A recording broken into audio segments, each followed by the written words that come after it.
You've been living in the house for 11 years. 11 or 12, yeah. We moved in January 1st, 2012. That's our official move-in date. And you have a partner? Yes, I do. Male or female? Male. Does that partner work? Yes, he does. What kind of work? Retail. Sales? Yes, retail sales like Walmart. And what is the nature of your disability? I'm severely bipolar with Asperger's syndrome and ADHD. Did you ever work? I've worked on and off, but I've never been able to maintain work. I've tried. I've never been able to. Get Social Security? Not yet, but I'm applying for it as we speak. How old are you? I'm 38. How have you been supporting yourself? My parents, and then he came into my life. How did he come into your life? We've known each other online for a very long time. Does he get along with your partner? Yes, very, very much so. What kind of work do you do? I'm a truck driver. You work for a company? Yes, I work for a company. Long haul? I do a lot of the local, regional stuff, so all within the state of Wisconsin. Okay. You don't go on trips longer than a day or two? No, I'm usually home every night. And how much do you earn at that job? About $2,200 a week. And what do you get paid for, and by whom, as a caretaker? I don't get paid by anyone. I'm just helping him out, so I'm not officially his caretaker or anything, but as a friend, I'm just helping take care of him. I got it. So you're not a caretaker of his. I misunderstood. Did you apply to be a caretaker? No, ma'am. No, because you're gone all day. Yes, sir. So Mr. Crowcroft is alone all day. Yes, sir. And his partner is in sales, so he's not there during the day. Yes, sir. And you pay the entire rent. Yes, Your Honor. Mr. Sullivan, this is your claim. Your claim is that an incident occurred and the defendants alleged to the police that you had a gun and you were at home at the time. Police came to the house. There was a scene. They advised you probably by bullhorn to come out of the house with your hands up. Is that right? Correct. You did. You had no gun, but you were, in fact, taken into custody for that brief period of time. You allege falsely based on a false complaint of theirs to the police. The defendants acknowledge that they made a complaint to the police, but say that the police misunderstood them, that you had threatened them with a gun. That's your defense. Yes, Your Honor. Yes. When did this incident occur?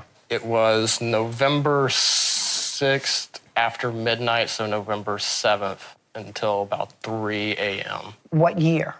Of 23. Yeah, 2023. Okay. Tell me first, who called the police? I was the one who called the police that night. All right, Mr. Callahan. Tell me what happened that night that caused you to call the police. Originally, I had went to talk with his son because I had received a call from an anonymous number. From Mr. Sullivan's son? No, not from Mr. Sullivan's son, but... No, you went to talk to Mr. Sullivan's son. Correct. Is that his son? No, we're talking about Donald John Sullivan. Okay, son. so he's not here. No, ma'am. So you went to talk to his son, and where does his son live? So according to the map there, our defendant's house, our house there. Got it. So you left your house at what time? I want to say it was about 11:45 p.m. on the 6th of, that was November. Okay, so that was on the 6th of November. And what caused you to leave your house at 11:45? I had, like I said, I had received an anonymous call that someone was investigating his son for the sale and possession of marijuana. Okay, so you received a call Yes, Your Honor. from someone you don't know. Did they leave a message, or was it an actual call that you picked up? completely unavailable number. Okay. And that the plaintiff's son, who lives in the middle of where you live and the plaintiff lives, Yes, Your Honor. and you must be friendly with him. Yes, Your Honor. Yes, we are. We're on good terms. Must be if you went there and got this information. How come you didn't call him? I have text messages to him, but unfortunately that phone was lost and destroyed, so I haven't been able to recover those yet, and I'm trying to. We're also trying to get his original police report about an assault that occurred. Why is it that these lost phones always happen within weeks of a lawsuit? That is interesting to me. Well, that one was actually replaced in December. I don't care if it was replaced in December. It's just unfortunate for your proof. So you walked over to the plaintiff's son's house and told him you had received an anonymous call that somebody was selling marijuana out of his house. No, that someone was purporting that he was selling marijuana out of his Who was selling? Donald John Sullivan. I understand that marijuana was being sold out of his son's house. Yes. Okay.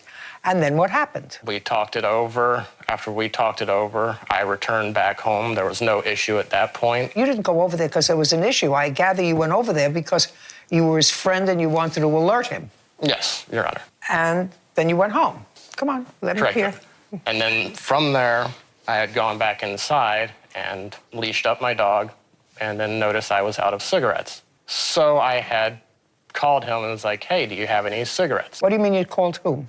Donald John Sullivan, the So son. now you telephoned him Yes, after having gone over there to have a discussion about the call. yes, You telephoned him, you said, I'm out of cigarettes. So now this is 12 o'clock. correct, Your Honor. Go ahead. From there, I went back over to retrieve a cigarette for myself, and this is where the incident occurred. There was Well, tell me what happened. After he had given me a cigarette, I went to return. Mr. Sullivan was at the corner of the house. Show me where. So at the corner of the house here is where Mr. Sullivan was postponed because I feel he knew the position. No, don't tell me what you feel. I don't care what you feel. You were between your house, right at the edge of where the plaintiff's son lives, and your house. So you went there to get a regular cigarette. Yes, Your Honor. Yeah. And is marijuana legal in your state, by the way? No. No. You went there to get a cigarette at midnight, and you claim that the plaintiff came out Yes, Your Honor. of his house, and what happened? I think you might have messed up the timeline there. The plaintiff didn't come out of his house. The plaintiff was already over here. When you came to get the cigarette, the plaintiff was there already. Yes. Okay, so you called, and the plaintiff was already there. You said you're coming for a cigarette. Yes, Your Honor. Beginning to think that somebody is peeing on my leg. Go ahead. And then, And this is at midnight. yes, Your Honor. Keep going. Then from there, whenever I saw him, he immediately saw me, started screaming accusations. Just a second. Come and step back here now for a moment. I want you to tell me what Mr. Sullivan said to you. He was telling me to get off of his property and get out of his house. Okay. And what did you say to him? I did not say anything back. I turned and ran. Okay. And? From there, I ran through our houses to the road there. Now you can go back. So I ran from here Yes. up through the middle of our house and our garage here, down the neighbor's driveway. Why'd you just go home? I didn't feel like I would be safe at home. Why? I don't own any firearms or anything to protect He didn't me. have a firearm. I know, that's where the police messed up with that. Just a second. The police didn't mess up. I want to know, you're running, but you ran past your house because you said you didn't have any firearms in your house. He didn't have a firearm, and you didn't see a firearm. No, Your Honor. So why would you worry about having a firearm in your house? How old are you? 32. How old is he? 74. Yeah. You understand I'm not buying your story. Okay. You do understand that I'm not buying your story. Back. Do you have a copy of the police report? Yes, I Police do. were called. The defendant, Mr. Callahan, acknowledges that he called the police. Mr. Crowcroft, you did not call the police. No, I wasn't awake. I wasn't awake. You did not call the police. Well, that's what this case is all about. Did you speak to the police? No.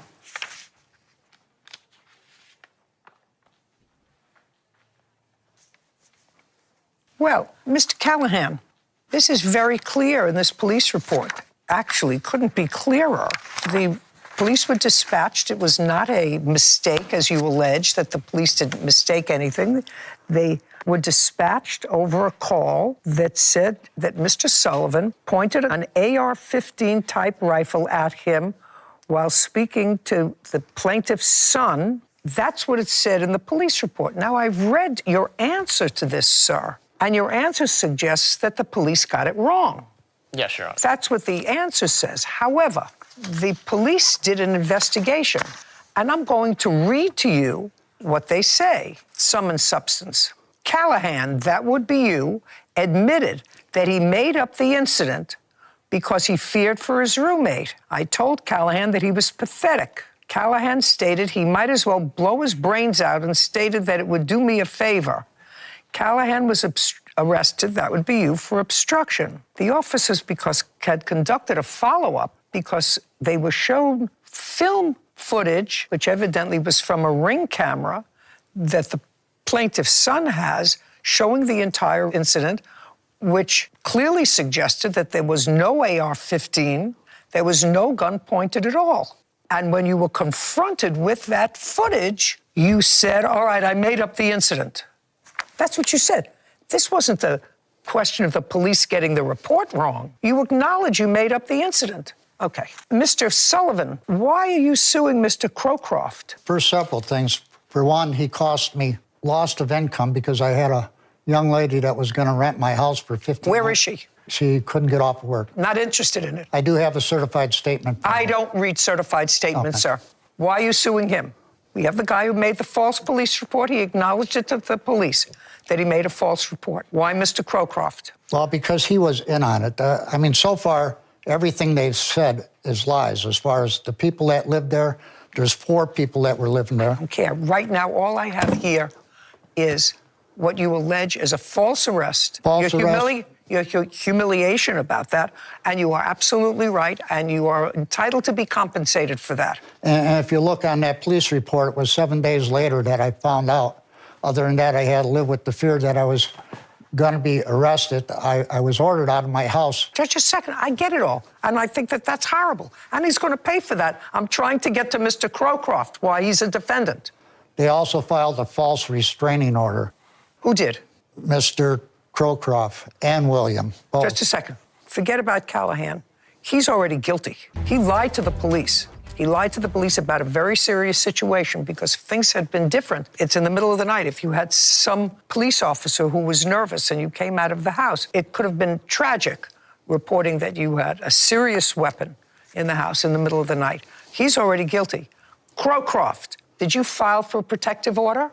He did for me, yes. He had my For what? permission to do so, for a restraining order to keep him away from me.